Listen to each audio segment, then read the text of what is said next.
Hello my dear kids, how are you? कैसे हैं आप सभी? I hope all are well. This is me Ajay sir. Today we are going to discuss on a demanding topic preposition.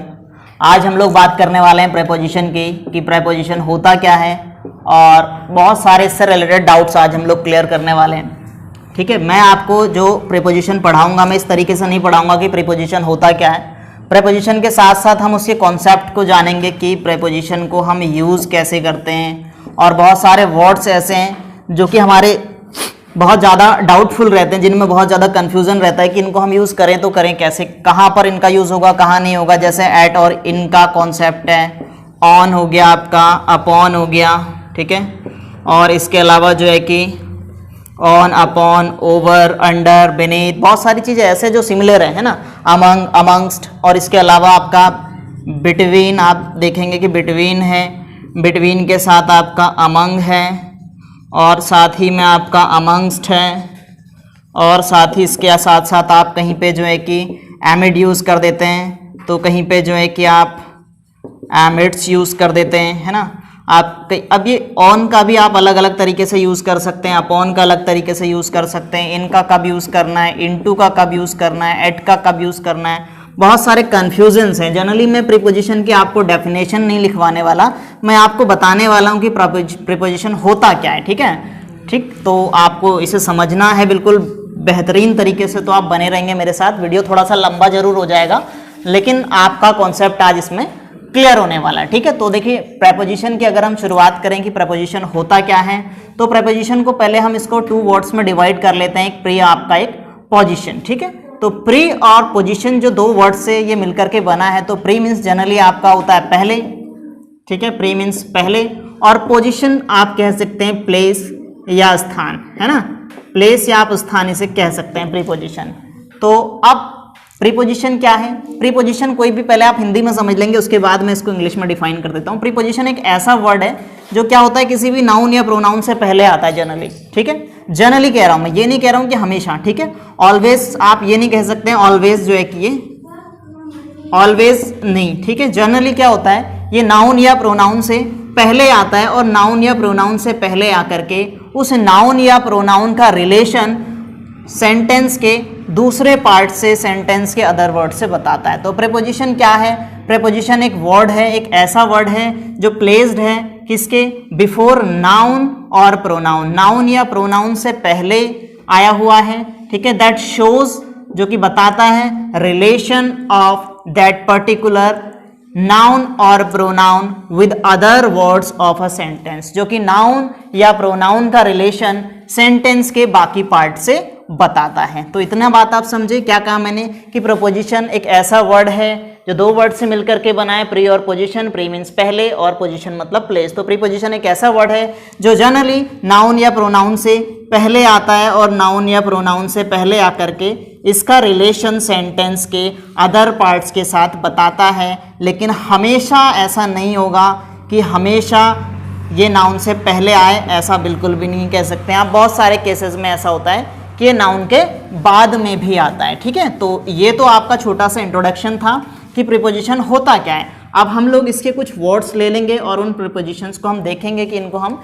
Use कैसे करते हैं। मैं आपको कुछ कंपैरिजन दे दूंगा कुछ प्रेपोजिशंस के, और जिनका यूज़ आप जनरली जो है कि कन्फ्यूज़न होने की वजह से गलत कर लेते हैं। ठीक है, तो मैं दोनों वर्ड्स को आपको एक साथ लिखवा करके उनको एक्सप्रेस करूंगा कि किस तरीके से इनमें क्या डिफरेंस है और किस तरीके से हम इनको जनरली यूज़ करते हैं। तो इसके बाद बेटा हम लोग बात करेंगे कन्फ्यूजिंग पेयर ऑफ प्रेपोजिशंस की। प्रीपोजिशन होता क्या, ये क्लियर होने के बाद में हम लोग का जो मेन कंफ्यूजन रहता है, जो एग्जाम्स में गलतियां होती है, वो इन्हीं चीज़ों को देख करके होती है, और बच्चे भी अक्सर कंफ्यूज रहते हैं, बच्चे बड़े सभी इस चीज़ को लेकर के कंफ्यूज रहते हैं कि अब जब मीनिंग तीनों का लगभग एक है तो हम किसको यूज़ करें। बिटवीन का यूज़ भी कोई चीज़ किसी के बीच में तब यूज़ करना है, अमंग को भी तभी यूज़ करना है, अमंगस्ट को भी तभी यूज़ करना है, इसके अलावा एमिड और एमिड्स भी होता है। तो अब हम किसको यूज़ करें, अमंग लगाएं, अमंगस्ट लगाएं, या फिर बिटवीन लगाएं?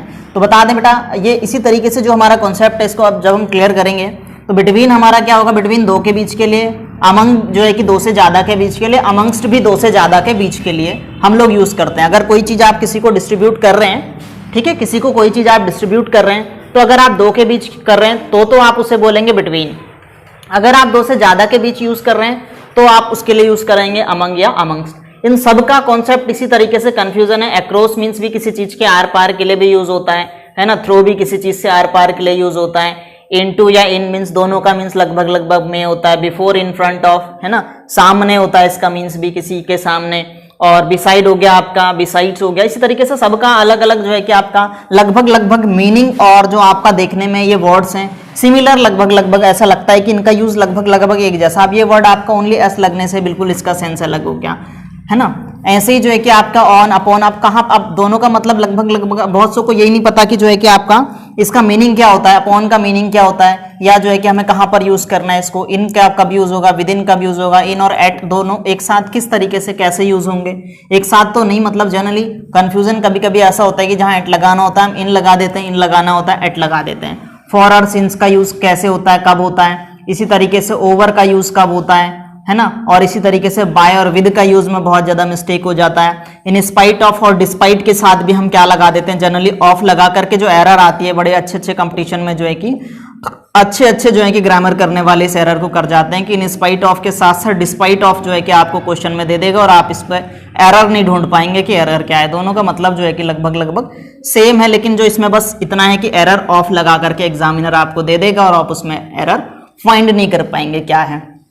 तो ये तो कुछ कंफ्यूजिंग पेयर थे हमारे, ठीक है। क्या क्या थे हमारे ये आपने देख लिए। आप इसका स्क्रीनशॉट ले लेंगे, चाहे तो आप इन वर्ड्स को लिख लेंगे। इसके बाद हम लोग वन बाय वन इनकी बात करने वाले हैं अब कि कहां पर ये जनरली यूज होने हैं, ठीक है। ठीक है बेटा, तो इसके बाद हम लोग बात करेंगे use of between, among and amongst, ठीक है। तो कंफ्यूजन हमारा रहता है कि बिटवीन, अमंग और अमंगस्ट में से अब तीनों का मतलब तो जो है कि के बीच होता है। जनरली मीनिंग क्या होता है, के बीच। आपका जो जनरल इसका मीनिंग है वो है के बीच। अब के बीच में किसके बीच, तो इसका कंफ्यूजन क्लियर करने के लिए मैंने यहाँ पे आपका हिंदी मीनिंग लिख लिया। अगर कि आपको कोई चीज दो लोगों के बीच डिस्ट्रीब्यूट करनी है तब तो आप यूज करेंगे बिटवीन, और अगर आपको मोर देन टू यानी कि दो से ज्यादा के बीच कोई चीज डिस्ट्रीब्यूट करनी है तो आप उसके लिए अमंग या अमंगस्ट दोनों में से कोई भी वर्ड यूज कर लेंगे।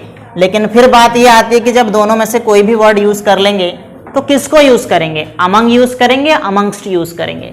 तो इसको भी मैं आगे क्लियर करने वाला हूं। फिलहाल हम एक एग्जाम्पल देख लेते हैं। The match will be played between, match खेला गया, the match will be played between India and Pakistan, यानी कि दो देश हैं, एक इंडिया है और एक पाकिस्तान है। इन दोनों के बीच यानी दो के बीच मैच अगर खेला गया तो आपने बिटवीन यूज किया। यहां पे हम अमंग या अमंगस्ट यूज नहीं कर सकते। क्यों नहीं यूज कर सकते, क्योंकि दो ही कंट्री हैं, एक इंडिया है एक पाकिस्तान है। अगर मैं इसी सेंटेंस को चेंज कर दूं, मैं कहूं the match will be played amongst या अमंग, जो भी मेरे को लगाना है अभी मैं बताऊंगा अमंग और अमंगस्ट का यूज कैसे करना है। The match will be played among India, Pakistan and Australia, तो मैं अमंग का यूज कर दूंगा क्योंकि मैंने more than two countries use कर लिया है। इंडिया, ऑस्ट्रेलिया, पाकिस्तान, जितने भी आपको लगाने 3, 4, 5, मोर देन टू अगर आपने कर दिया तो आप अमंग या अमंगस्ट का यूज कर सकते हैं। लेकिन कंफ्यूजन ये है कि आप अमंग यूज करें या अमंगस्ट यूज करें। कब यूज करेंगे, अमंग पे हम बाद में आएंगे। अभी मैं बिटवीन से रिलेटेड थोड़ा सा एक कॉन्सेप्ट आपको और दे दूं। एक सेंटेंस और देख लेते हैं। There is no enemy between him and me, ठीक है। उसके और मेरे बीच, दोनों में से कोई भी दुश्मनी नहीं है। सॉरी, दोनों में से कोई भी, इनेमी मीन्स आपका दुश्मन, की कोई भी दुश्मन नहीं है, ना तो वो दुश्मन है मेरा ना ही मैं उसका दुश्मन हूं, ठीक है। तो अब इसमें एक चीज मैंने ये सेंटेंस क्यों लिखवाया दोबारा से कि आप देखेंगे कि यहाँ पे प्रोनाउन का ऑब्जेक्टिव केस आया है। ये कौन सा केस आया आप लोग ध्यान रखेंगे, ये प्रोनाउन का ऑब्जेक्टिव केस आया है। तो प्रोनाउन के 3 केसेस होते हैं। एक आपका ठीक है, जनरली आपका 3 केसेस होते हैं। केसेस के लिए अभी यहाँ पे स्पेस भी नहीं है, मैं आपको नेक्स्ट टाइम केसेस पे अलग से बता दूंगा। फिलहाल आप इतना देख लेंगे कि प्रोनाउन आपका जो अगर आएगा तो प्रोनाउन आपका हमेशा हमेशा, आप ये नोट डाल करके लिख लेंगे कि आपका प्रोनाउन का यहाँ पर ऑब्जेक्टिव केस ही आएगा। मैं लिख ही देता हूं यहाँ पे। एक तो होता है आपका नॉमिनेटिव केस, नॉमिनेटिव केस, थोड़ा सा हौच पौच हो रहा है, आप लोग ध्यान से देखिएगा। नॉमिनेटिव केस, ऑब्जेक्टिव केस, और एक होता है पॉजेसिव केस, ठीक है, पॉजेसिव केस। तो जब आप जनरली बात करेंगे, जैसे मैंने कहा आई, मी और माई, तो मैं ऑब्जेक्टिव केस यूज करूंगा, नॉमिनेटिव केस भी यूज नहीं कर सकता, पॉजिटिव केस भी यूज नहीं कर सकता। बिटवीन के बाद हमेशा हमेशा ऑब्जेक्टिव केस यूज करेंगे। तो एरर ढूंढने के लिए आपको आ सकता है कि आप एरर बताइए, तो आपको वो नॉमिनेटिव केस दे देगा या पॉजिटिव केस दे देगा। तो आपको ध्यान रखना है हमेशा कि बिटवीन के बाद हमेशा ऑब्जेक्टिव केस का यूज आपको करना है, ठीक है।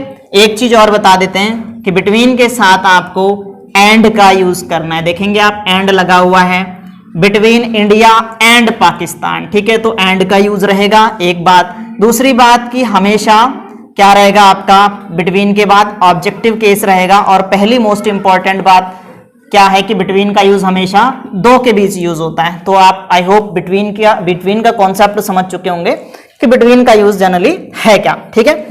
इसके बाद हम लोग बात करते हैं बिटवीन के बाद अमंग पे आ जाते हैं। तो अमंग के लिए भी मैंने कुछ एग्जांपल्स आपको मैंने पहले से ही ये लिख लिए हैं एग्जांपल्स, ताकि आपका टाइम भी बचे और मेरा भी टाइम बचे। तो डिस्ट्रीब्यूट दीज चॉकलेट्स अमंग, यहां पे मैंने अमंग वर्ड लिखा है और यहां पे देखेंगे सेंटेंस मैंने सेम लिखते हुए अमंगस्ट लिख दिया बस, ठीक है। तो distribute these chocolate among the boys, distribute these chocolate amongst the boys. तो एक बात तो क्लियर है कि अगर आपका मोर देन 2 नाउन है तो आप अमंग या अमंगस्ट दोनों में से कोई भी यूज कर सकते हैं। क्लियर, मैंने आपको जैसे पहले बताया कि मोर देन 2, 2 से ज्यादा अगर आपके पास कोई भी नाउन या प्रोनाउन है तो आप उनके लिए अमंग या अमंगस्ट लगा सकते हैं, ठीक है। अगर दा के साथ है तो आप कोई सा भी लगा दें, लेकिन जनरली इन दोनों में भी एक डिफरेंस है। वो डिफरेंस क्या है, मैंने इसके लिए भी आपको 2 वर्ड लिख करके, यहाँ पे छोटे छोटे स्पेस कम था, मैंने 2 वर्ड्स आपके लिए लिख दिए। क्या लिख दिया, अमंग देम, ठीक है। अगर मैं ऐसे कहूं कि डिस्ट्रीब्यूट दीज, चलिए मैं इसी को थोड़ा सा चेंज कर देता हूं, डिस्ट्रीब्यूट दीज चॉकलेट मैंने लिख दिया अमंग दैम, और मैं यहां पे लिख देता हूं डिस्ट्रीब्यूट दीज चॉकलेट्स अमंगस्ट अस। समझे। अब क्या है, देखिए आप कहेंगे कि ये भी प्लूरल है, ये भी प्लूरल है, तो दिक्कत कहां आ रही है, अभी भी सही में नहीं है। अब इसमें साउंड चेंज हो गया, प्लूरल तो है ये, मोर देन 2 तो है, दैम मीन्स भी 2 से ज्यादा के लिए यूज होगा, अस भी 2 से ज्यादा के लिए, है ना, ये आपका प्लूरल प्रोनाउन है। लेकिन इसमें डिफरेंस है साउंड का। जो दैम है आपका ये कॉन्सोनेंट साउंड है। दैम क्या है, कॉन्सोनेंट साउंड है। दैम आपका कॉन्सोनेंट साउंड है। ये दैम जो है ये आपका कॉन्सोनेंट साउंड है। तो अगर आपका कॉन्सोनेंट साउंड है तो आप कॉन्सोनेंट साउंड से पहले किसका यूज करेंगे, अमंग का यूज करेंगे। जबकि अगर आपके पास वोवल साउंड आए, अस आपका क्या है, वोवल साउंड है, अमंगस्ट, तो आप एस का आप क्या करेंगे, अमंगस्ट का यूज करेंगे अगर आपके पास वोवल साउंड है तो आई होप, मुझे नहीं लगता कि अब आपका बिटवीन अमंग और अमंगस्ट में कोई डिफरेंस, कोई कंफ्यूजन कुछ भी बचा हो। आपका जो भी कंफ्यूजन था मेरे ख्याल से क्लियर हो जाना चाहिए, और इससे बेस्ट आई होप जो है कि दे सकते हैं बहुत से एग्जाम्पल, लेकिन मैं इससे बेस्ट आपको नहीं बता सकता, और मुझे लगता है कि आपका कोई डाउट रहना भी नहीं चाहिए। एक बार सरसरी नजर से फिर से बता दूं, बिटवीन 2 के लिए यूज होगा अमंग, और अमंग आपका 2 से ज्यादा के लिए यूज होगा। अमंग जो आपका यूज होता है ये कॉन्सोनेंट साउंड से पहले यूज होता है। साउंड की बात कर रहा हूं मैं, बात ध्यान रखेंगे, साउंड, कॉन्सोनेंट साउंड से पहले अमंग यूज होगा, और वोवल साउंड से पहले, किससे पहले, अगर आपका कोई वोवल साउंड है तो आपका वोवल साउंड से पहले आप अमंगस्ट का यूज कर सकते हैं, ठीक है। तो क्लियर हो गया ये चीज आपको। Distribute this chocolate amongst us, a का साउंड आ रहा है यानी कि वोवल का साउंड आ रहा है। Distribute this chocolate among them, the का साउंड आ रहा है यानी कॉन्सोनेंट साउंड आ रहा है। क्लियर, ठीक है। चलिए इसके बाद हम एक नेक्स्ट पेयर और ले लेते हैं और फिर उस पर बात करेंगे, ठीक है बेटा। इसके बाद जो है कि हम इसके बाद बात करेंगे बिसाइड और बिसाइड्स की, ठीक है। इसमें ज्यादा कोई भी कंफ्यूजन वाली बात नहीं है, बस एक एस लग जाने से आपको बस स्पेलिंग का नॉलेज होना चाहिए। आपकी स्पेलिंग यहाँ पर चेक की जा सकती है और इसमें कुछ भी एरर नहीं आने वाला। आपको बस स्पेलिंग ठीक याद होनी चाहिए। स्पेलिंग का नॉलेज आपको है तो आप इसमें बिल्कुल भी गलती नहीं करेंगे, कोई भी इसमें डिफिकल्ट चीज नहीं है। बिसाइड मीन्स होता है कोई चीज जब आपके बगल में रख दी जाए, कोई चीज आपके जस्ट बगल में है, कोई आपके बगल में खड़ा है, कोई चीज आपके बगल में रख दी गई है, तो आप बिसाइड का यूज करेंगे, जबकि एक एस लग जाने से इसका पूरा मीनिंग चेंज हो जाता है। बिसाइड्स, बिसाइड्स मीन्स होता है के अलावा, इस चीज के अलावा, किसी व्यक्ति के अलावा, किसी के कुछ भी चीज है उसके अलावा। जब आपके पास सब कुछ है बस एक चीज के अलावा, तो आप वहां पे बिसाइड्स यूज करेंगे। ठीक है, I have everything besides that car या beside that bike. Besides use करते हुए आप शो कर देंगे के अलावा।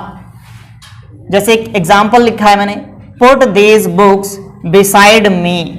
ये बुकें रख दो, कहां रख दो? मेरे बगल में रख दो। ठीक है, मेरे पास रख दो। बगल में भी कह सकते हैं आप, क्या कह सकते हैं? पास में भी कह सकते हैं, बगल में या पास में। अब पास का मतलब नियर भी होता है, आप नियर मत लगा लेना। ठीक है, नियर बिल्कुल अलग चीज हो गई। पास में या मेरे बगल में के सेंस में आप यूज करेंगे। पास भी कौन सा पास है? पास का सेंस भी बगल में के लिए यूज होगा। ठीक है, बिसाइड्स मीन्स के अलावा, बिसाइड्स यू यानी आपके अलावा, आपके अलावा।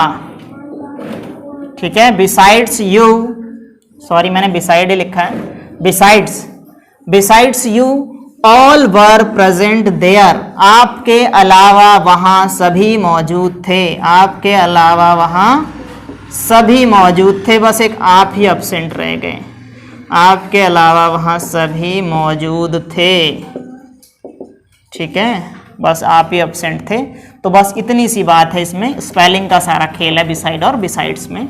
चलिए थोड़े से कुछ और इसके पेयर ले लेते हैं हम।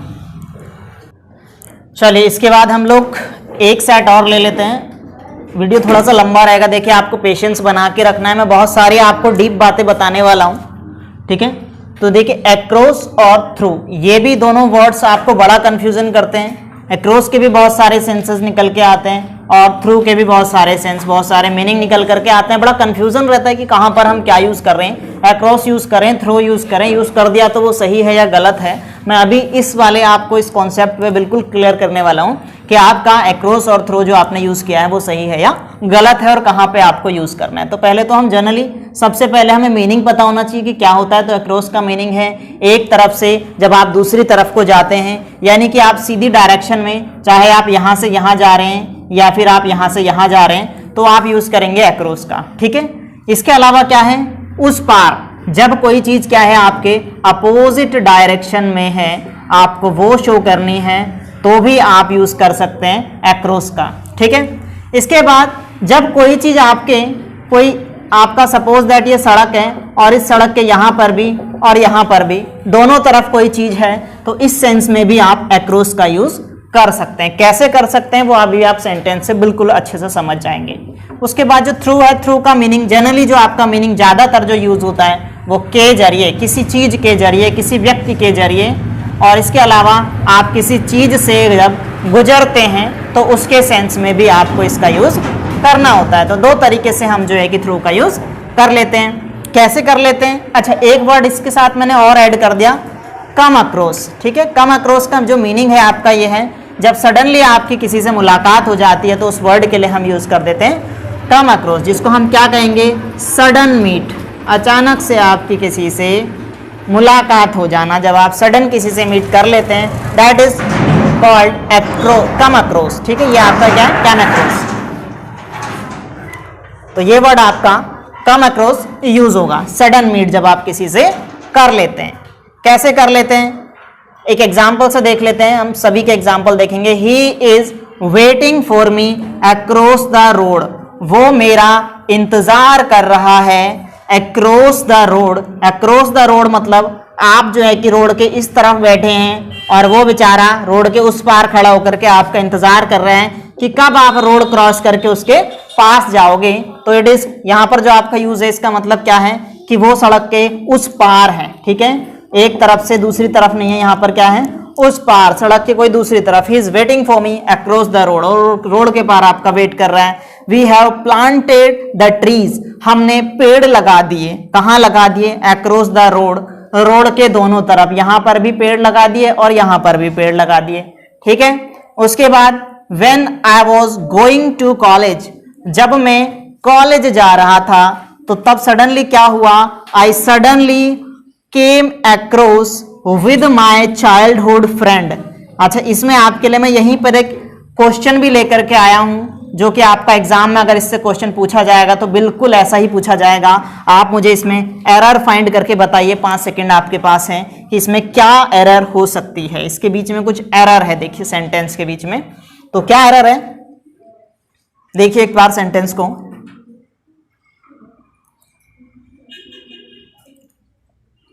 ठीक है, देखिए क्या एरर है, मैं आपको बता दूं। कम अक्रोस का मीन्स क्या है? कम अक्रोस मीन्स अचानक से मुलाकात होना। जब अचानक वर्ड इसके साथ ऑलरेडी जुड़ा हुआ है तो क्यों जबरदस्ती आप इसके अंदर अचानक वर्ड को डाल रहे हैं? सडनली तो पहले से इसमें इसका मतलब ही सडनली है, तो आप इसके साथ सडनली वर्ड का यूज नहीं करेंगे। तो ये तो बहुत बड़ी एरर तो एक ये हो गई कि आप जो है कि क्या लिखेंगे इसे, आई केम अक्रॉस, पास्ट की बात हो रही है, आई केम अक्रॉस, तो आपका यहां पर सडनली लगाने की जरूरत बिल्कुल भी नहीं है।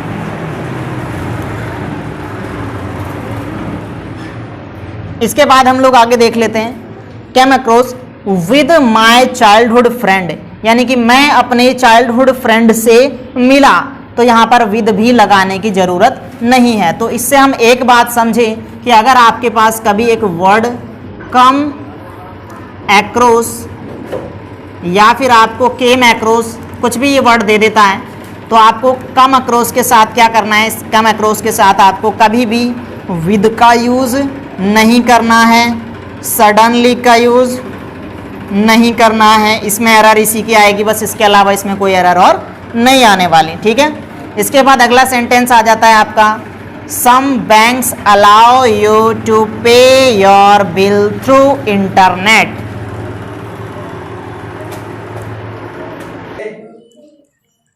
ठीक है, देखिए एक एग्जांपल और है आपका, सम बैंक्स अलाउ यू टू पे योर बिल थ्रू इंटरनेट।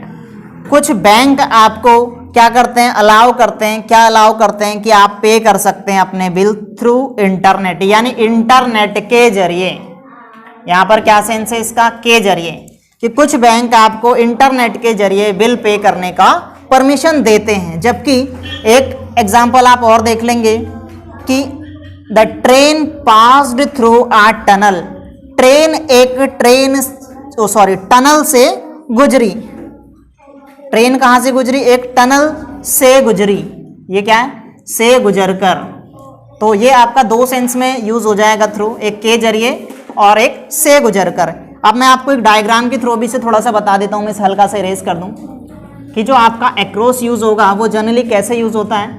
जब आप एक तरफ से दूसरी तरफ या तो ऐसे जा रहे हैं या तो आप ऐसे जा रहे हैं। जबकि जो अक्रॉस यूज होगा आपका जब आप किसी चीज से होकर के गुजर रहे हैं। ये टनल है, आप इस टनल से होकर के यहाँ बाहर निकले। जब आप किसी चीज के अंदर से होकर के, कहीं से होकर के आप गुजर रहे हैं, टनल से होकर के गुजर रहे हैं, ब्रिज के अंदर से होकर के गुजर रहे हैं, किसी चीज के होकर के गुजर रहे हैं, कोई आप देख रहे हैं, पीप कर रहे हैं, झांकना जिसे आप कहते हैं। ये दीवार है, दीवार पर एक होल बना हुआ, आप यहाँ से यहाँ झांक रहे हैं, तो आप जो है कि थ्रू यूज करेंगे। इसके लिए भी क्या यूज करेंगे? थ्रू वर्ड यूज करेंगे। जब आप यहाँ से यहाँ को देख रहे हैं अंदर को, तो आप थ्रू वर्ड यूज करेंगे कि आप इस होल के थ्रू देख रहे हैं। तो इस तरीके से जब आप किसी चीज से होकर के कोई चीज गुजरती है तो उस सेंस में आप जो है कि थ्रू का यूज करेंगे। वहां पे आप अक्रॉस यूज नहीं करेंगे। जबकि सीधा सीधा अगर कोई चीज है यहाँ से यहाँ, तो आप अक्रॉस यूज करेंगे। कोई किसी चीज के दोनों तरफ के सेंस में आप अक्रॉस का यूज करेंगे, आर पार के सेंस में आप अक्रॉस का यूज करेंगे। लेकिन कोई चीज जब किसी चीज से होकर के गुजरे तब आप उस सेंस में थ्रू का यूज करेंगे। तो आई होप ये भी आपका कॉन्सेप्ट क्लियर हो चुका होगा। ठीक है,